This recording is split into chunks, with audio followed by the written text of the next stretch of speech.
Now then, can you see us? I tell you what, it's very bright outside. Blue sky, can you see? I'm sure you've got it where you were. Oh yeah, it's too bright. Yeah. Oh, there you go. You got a little bit of it then. Anyway, trust me, it's really bright and that, so I'm having to just stand in shade while I do this. Yeah, I'm going to show you the pedals. I know it was a question that you asked, and I've also got a little bit of repair work to do. So just electrical repair work. So I'll show you what I'm going to do with that. Okay, so this is the footwell. There's your steering column and all that. That all comes down here. We don't have a clutch. We just have a rest foot plate that needs a bit of a wipe. And across here, it's exactly the same as your car, Chris. We've got the brake and the accelerator. There. That's all it is. Obviously that makes you go forward. Once you get above 18 or 19 miles an hour, you can then, hang on, turn wheel so you can see. Oh.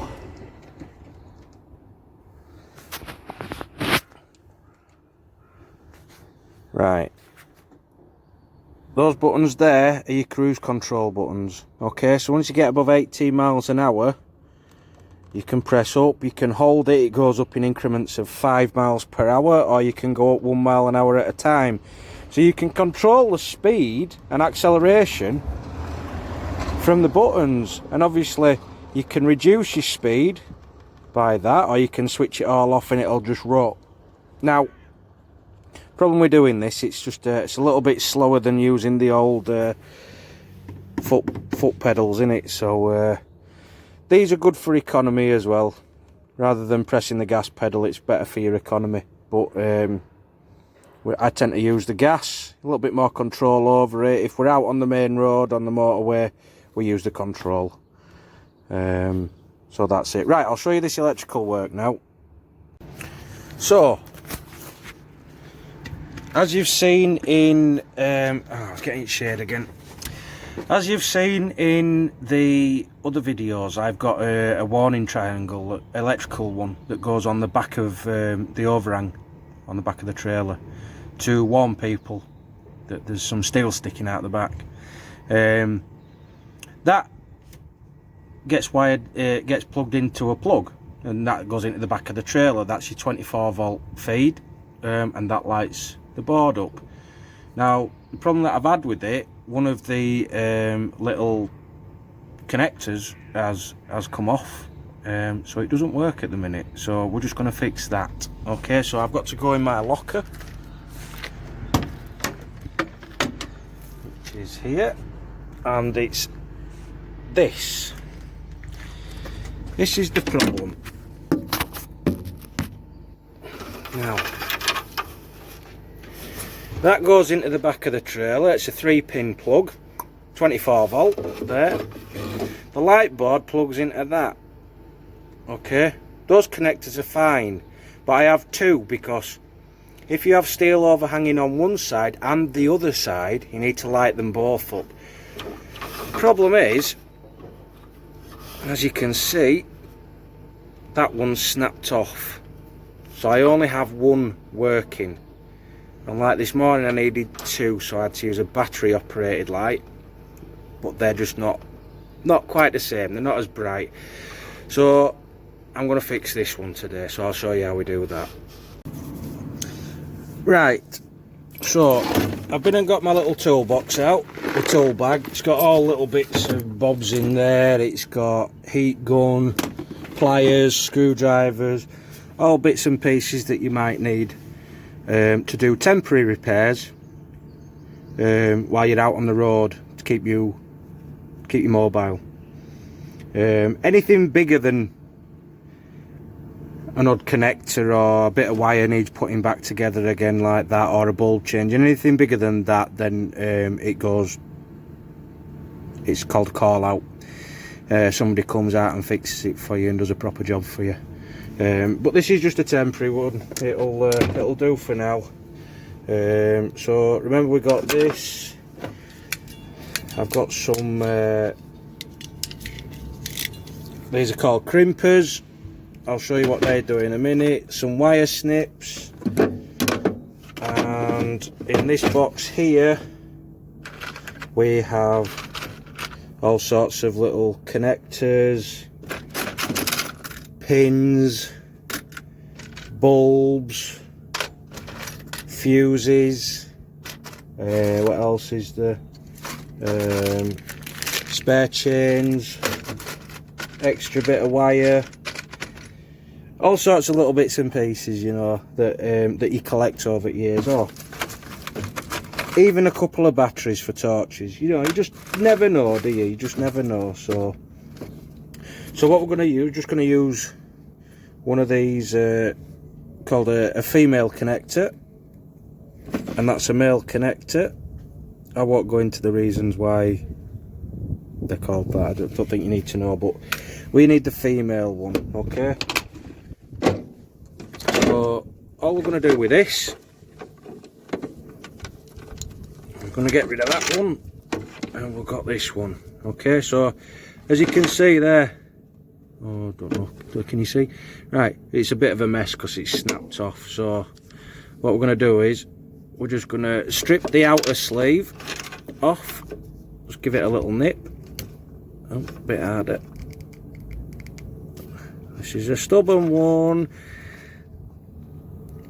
Oh, do you know?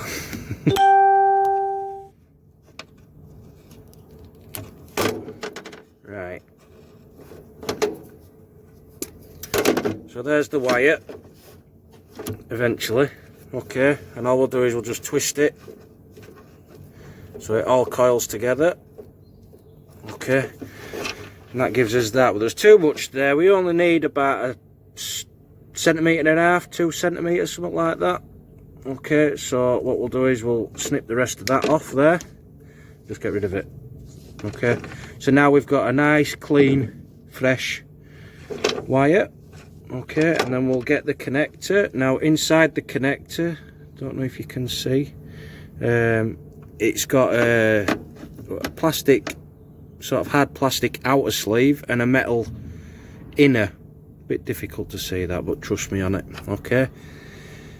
Now you want the thin end to go over the wire, okay, and you just let it drop on, just give it a twist to go around the wire, okay, and that sits nicely on there. Now there's a little piece of metal stuck up in the middle of that, and that stops the wire from coming all the way through. So once it's sat like that, it'll just drop onto it, so it's in the perfect position, okay. And then we get the crimpers. Now don't know if you can see there, you've got red, blue and yellow. They're the different size connectors you can get. Obviously this is a blue one, okay, so we'll use the blue hole to clamp it together, okay, and you just put it over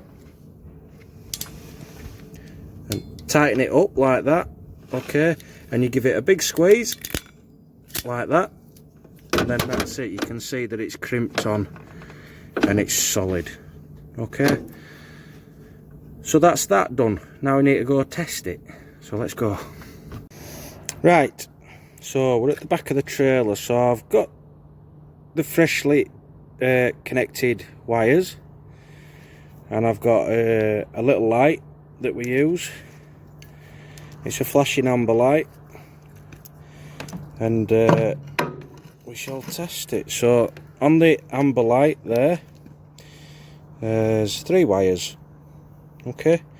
The red one positive, black one negative, and the white one here is the earth wire. Now the thing about the earth wire is, if I was to tap that onto the chassis or against something metal that was earthed, it would change the flash pattern on the light.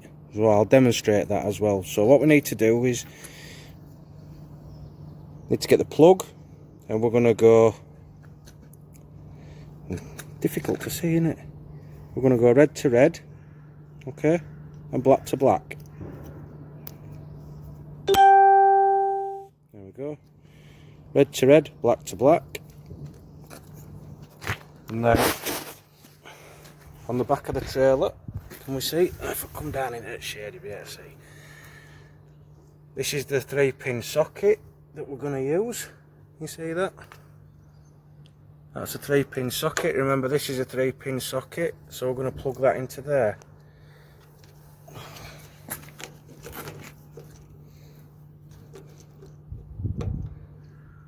There we go. You see that? That's that. Now, I did mention the white wire, didn't I?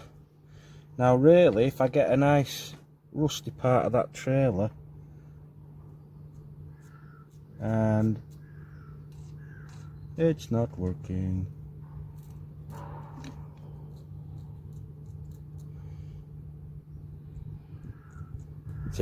Typical, not working.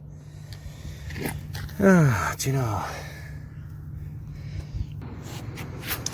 Finally, I've found somewhere I can earth it. So all we do is we tap that on there, like that. Every time you tap it,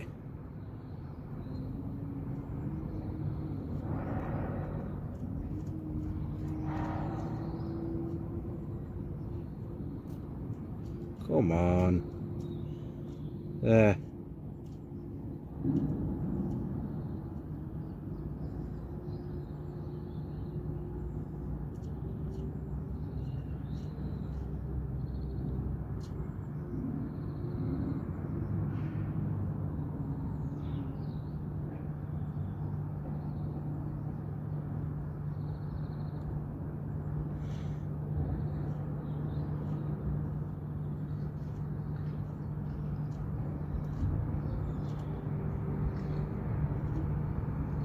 And that's the one that I like.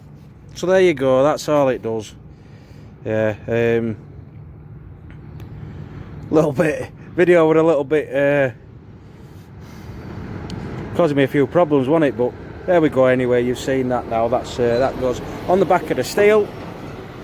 So it's plugged into there. That would go on the back of the steel like that to warn everybody that there's a projection over the rear. So to say. So yeah.